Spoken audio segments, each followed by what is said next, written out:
की असा जर मॅप असेल तर आमच्या भावी पिढीला समजायला सहज शक्य आहे की आपण नेमकं आमचं शहर पूर्वी होतं कसं आणि आता वाढत असताना कशा प्रकारे वाढलं पाहिजे.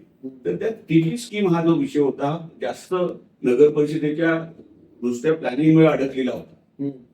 तो सोडवत असणाऱ्या अडचणी ज्या होत्या ते मी ज्यांनी त्या वेळेला हा टीपी स्कीमचा प्लॅन तयार केला होता ते सोलकर म्हणून आमचे नगररचनाकार होते, त्यांच्याकडे मी गेलो आणि त्यांना म्हटलं ह्या दोन्ही प्रक्रिया सायमल्टेनियसली चालू आहे. एक डीपीचं कामही चालू आहे आणि टीपीचंही त्या ठिकाणी प्रलंबित आहे. तर नवीन डीपी मध्ये हा टीपी तो घुसवलेला आहे. टीपीचं याच्यामध्ये डीपीवर जो ओव्हरलॅप झालाय तो आपल्याला त्याचा काढायचा आहे. त्यामुळे ही मंजूर जर झाली तर तो निघेल. 16 ते 18च्या ह्याच्यातली आहे.